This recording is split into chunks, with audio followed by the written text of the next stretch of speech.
আসসালামু আলাইকুম। Welcome to Tanvir academy. কেমন আছেন আপনারা সবাই? আশা করি অনেক অনেক ভালো আছেন। আজকের ভিডিওটিতে আমরা মাইক্রোসফট এক্সেলের কন্ডিশনাল ফরম্যাটিং এর একটি দারুণ ব্যবহার দেখব। তো আজকের ব্যবহারটি কি? দেখুন, আমার এখানে একটি ডাটা সেট আছে। তা আমরা মাঝে মধ্যে চাই যে আপনি যেই সেলটাতে ক্লিক করবেন সেই সেলটার ফুল যে রোটা আছে সেই রোটা হাইলাইট করবে। যেমন আমি এখন এই B6 সিলেক্ট করলাম, দেখুন B6 ফুল রোটা কিন্তু হাইলাইট করতেছে। আমি যেটাই সিলেক্ট করতেছি, যেই সেলটা সিলেক্ট করব এই টেবিলের ভিতরে, সেটাই কিন্তু আমাকে হাইলাইট করতেছে। তো মাইক্রোসফট এক্সেলে এই যে দারুণ একটা ব্যবহার, এই ব্যবহারটি আপনি কিভাবে করবেন? বিশেষ করে আপনি যদি কোথাও কোনো প্রেজেন্টেশন দিতে যান, কোনো মিটিংয়ে যান, তখন কিন্তু ডেটাকে এরকমভাবে বোঝানো লাগে যে আপনি যেটাই সিলেক্ট করতেছেন, আপনার যে অডিয়েন্স থাকবে তারা কিন্তু বুঝতে পারবে যে এখন আপনি কোনটা সিলেক্ট করছেন বা কোনটা বোঝাচ্ছেন। তো আমরা মূল ভিডিওতে চলে যাব। মূল ভিডিওতে চলে যাওয়ার আগে আপনাদেরকে একটি অ্যানাউন্সমেন্ট দিচ্ছি। এই মাসের ২১ তারিখে, অর্থাৎ আজকে হলো ১৭ তারিখ, এই মাসের ২১ তারিখে আমাদের Microsoft office basic to advance online live কোর্সের ৩৬তম ব্যাচের ক্লাস শুরু হতে যাচ্ছে। ক্লাস হবে রাত ৯টা ৪৫ থেকে ১১টা পর্যন্ত। যারা এই ব্যাচে অ্যাডমিশন নিতে চান, এই ভিডিও ডিসক্রিপশন বক্সে দেখবেন কোর্সের লিঙ্ক আছে, অথবা স্ক্রিনে আপনারা যে নাম্বারটি দেখতে পারতেছেন সেই নাম্বারটিতে আমাদের অফিস টাইম সকাল ৯টা থেকে রাত ৮টা পর্যন্ত, এই টাইমের ভিতর যদি ফোন করেন তাহলে আপনি আমাদের কোর্স সম্পর্কে সকল তথ্য পেয়ে যাবেন। অনুগ্রহ করে বাংলাদেশের টাইম সকাল ৯টা থেকে রাত ৮টা, এর বাইরে কেউ ফোন দিবেন না।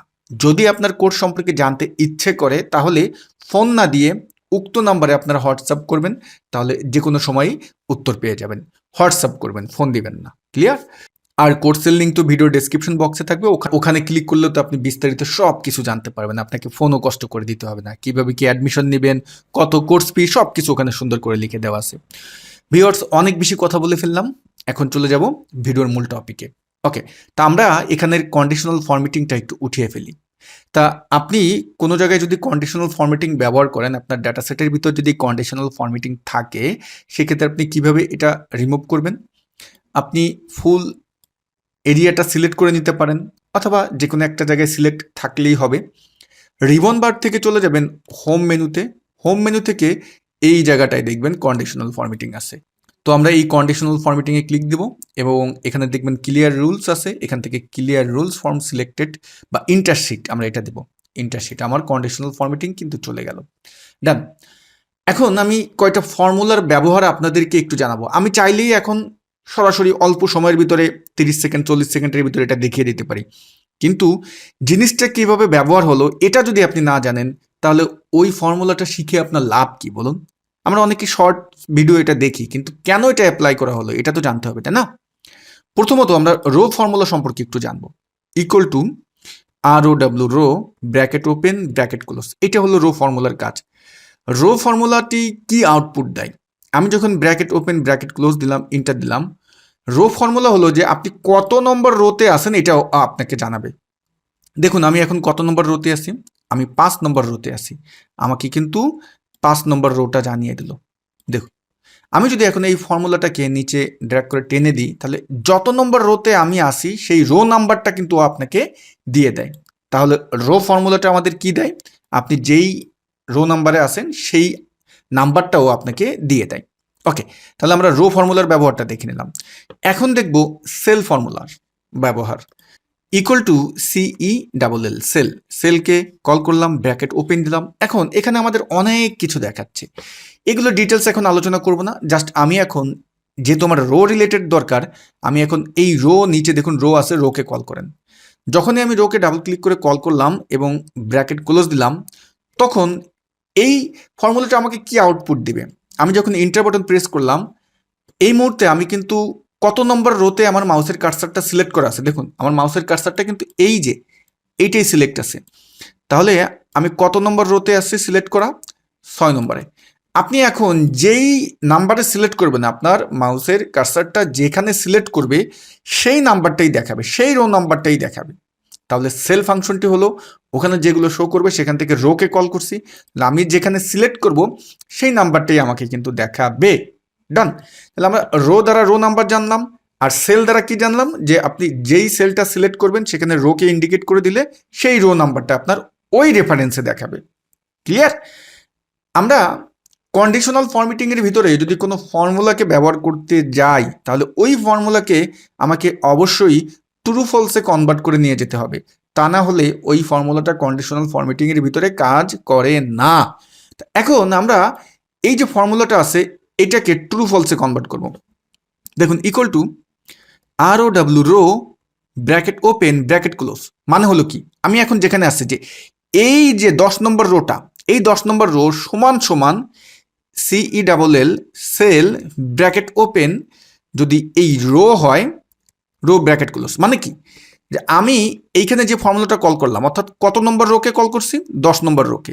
আর সেল ফর্মুলা হলো কি, আপনি যেটাই ক্লিক করবেন সেই রো নাম্বারটা উঠবে, তাই না, যেটা সিলেক্ট করবো আমরা।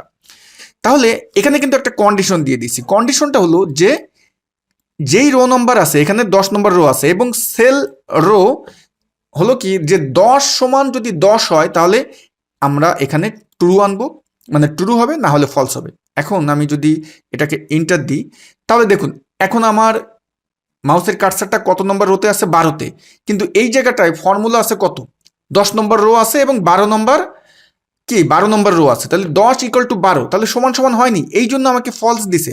বাট আমি যখন এখানে সিলেক্ট করবো, দেখুন এখন কিন্তু ট্রু দিছে। কেন ট্রু দিছে? কারণ আমি 10 নম্বর রোতে আসি, 10 ইকুয়াল টু, আর সেলেও কিন্তু আমার 10 নম্বর রো আসছে, এই জন্য কিন্তু আমাকে ট্রু দিয়ে দিয়েছে। ওকে, আমার এবার হলো কাজটা, মূল কাজ শুরু।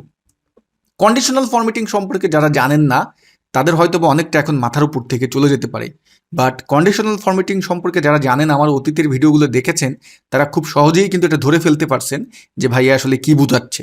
ওকে, এবার আমরা এই রেঞ্জটা যার ভিতরে আপনি ব্যবহারটি দেখতে চাচ্ছেন সেই রেঞ্জটা সিলেক্ট করেন। আমি এগুলো ডিলিট করে দিই, এগুলো আমার দরকার নেই। আমি এইটার ভিতর ব্যবহার চাচ্ছি, তাহলে আমি এই রেঞ্জটা সিলেক্ট করলাম, করে হোম মেনুতে যাবে, কন্ডিশনাল ফরম্যাটিংয়ে গেলাম, এখান থেকে নিউ রুলে যাব, নিউ রুলে ক্লিক দিলাম, আমাদের সামনে নিউ ফরম্যাটিং রুলের ডায়লগ বক্স আসলো। ইউজ এ ফর্মুলা, এই যেটাই, এখানে ক্লিক করবেন এবং এই বক্সে আসবেন, এখানে এখন ফর্মুলা ব্যবহার করব। যেই ফর্মুলাটা ব্যবহার করছিলাম, equal to ROW row bracket open bracket close equal to cell LL cell bracket open ROW row, আমাদের এই রোটা কিন্তু ডাবল কোটেশনের ভিতর ছিল, ROW row double quotation bracket close, done. এখানে কিন্তু আমরা কোনো রেফারেন্সকে সিলেক্ট করিনি, এইটার জন্য আবার আমাদের একটু আলাদা ব্যবহার করতে হবে, ছোট্ট একটা ব্যবহার দেখে নেব। দেখুন, এটা কল করলাম, ফরম্যাটে যাব, কি ফরম্যাটিং দিতে চাচ্ছেন, আমি ফন্ট কালার করে দিব এখানে সাদা, ফন্ট কালারটা সাদা করে দিই, বোল্ড ইটালিক করে দিই, আর ফিলে গিয়ে আমি এই ফিল কালারটা করে দিলাম, ওকে দিলাম, এখন ওকে দিলাম। দেখুন আমার কাজ কি হচ্ছে, ম্যাজিক না ভাই? আচ্ছা, আপনাদের কিন্তু এই কাজটা হবে না, এই যে ফর্মুলাটা ব্যবহার করলাম এটা কিন্তু আপনাদের হবে না। কেন হবে না? কারণ একটা ছোট্ট ব্যবহার আছে। এখন ছোট্ট ব্যবহারটি হলো, যেইখানে আমরা ব্যবহারটি করতেছি তার নিচে আসবেন, এই যে শিট, এই নিচে আসবেন, দেখুন এই নিচে আসলাম, এসে রাইট বাটন ক্লিক করবেন, ভিউ কোড লেখা আছে, ভিউ কোডে ক্লিক করবেন। ভিউ কোডে ক্লিক করার পরে এরকম ইন্টারফেস আসলে এই যে অ্যারো আছে, এখান থেকে আমরা ওয়ার্কশিট করে দিব এবং এখানে এখন আমরা লিখব টার্গেট ডট ক্যালকুলেট।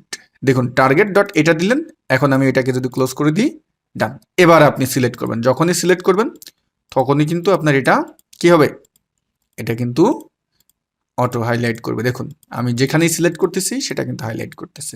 ওকে, এবার এই ফাইলটা সেভ করার জন্য যে কাজটি করবেন, অবশ্যই এই কাজটি করবেন, ফাইলে যাবেন, ফাইলে গিয়ে সেভ অ্যাজে যাবেন, ব্রাউজে যাবেন, ব্রাউজে ক্লিক করলে আমাদের সামনে সেভের যে ডায়লগ বক্স সেটা আসবে।